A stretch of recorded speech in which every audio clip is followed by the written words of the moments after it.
And we're going to go over the results in Nevada, which I took a little peek. And spoiler alert, they're disappointing. So Nevada's primary was yesterday. I was very excited about Amy Valea. She finished in third with 9.2% of the vote.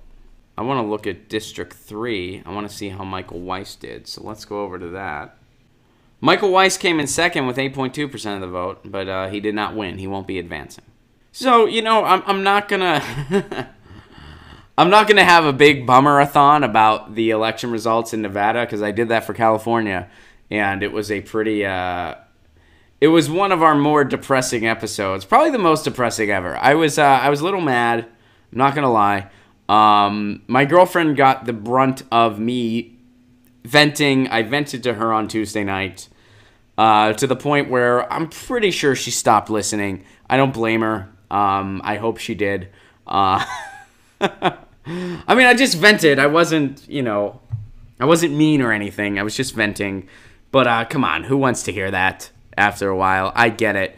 But guys, Amy was fantastic. She would have been a huge asset to our political landscape. She came in third. She's not advancing. Michael Weiss, same thing. He came in second. And both of these candidates worked very hard. But the reality of the situation, guys, and I know that sometimes we forget this is the case. Maybe because we come here every morning. And I'm guilty of this too. Sometimes I'm in my little Southern California bubble. But the reality of the situation is our movement is smaller than we realize. And maybe some of you realize it. I shouldn't speak for everybody. Maybe some of you are like, Ron, I live in South Carolina. I realize how small we are. Ron, I live in, and you know, and so, you know, I'm not trying to I'm speaking, I guess, mostly for myself. But some of you that you know, think like, oh, we gotta, you know, we can't do this, we have to do this, we have to, I mean, no, there's not a lot of us. You know, and that's why I say we need a Bernie Sanders on the inside, peeling back the layers of corruption, because not a lot of people are awake to it yet.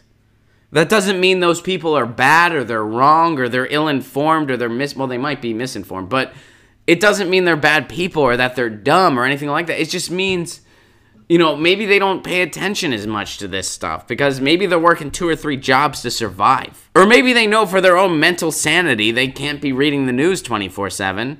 So they just kind of do what they can. They watch MSNBC. They feel like they got a lefty perspective even though they didn't. And they move on with their lives. I think a lot of those people are our allies. They're just not in tune to the movement yet. And we need some numbers. We really do. I understand. Are there more? Electoral politics are not the only thing to change. I totally, believe me, I realize that. I'm an outsider myself, and I always will be. But you also gotta win an election or two, guys. We really do. That's the reality of it. You gotta get a couple W's. And before we're gonna see some significant W's, we need some numbers.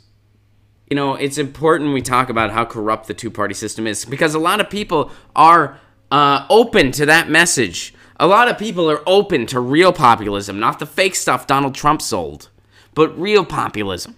People are open to that. That's why Bernie Sanders created such a big movement. That's why Donald Trump won.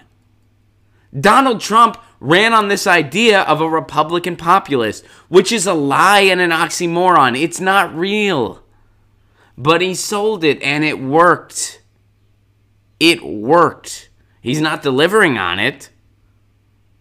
But people bought the non-interventionist message. They bought the corruption, the political corruption message. They liked him because he was a, quote, outsider. He wasn't. But people bought that.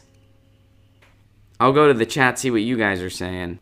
I think mainstream Dems are appropriating progressive. I think populist left may be a better descriptor.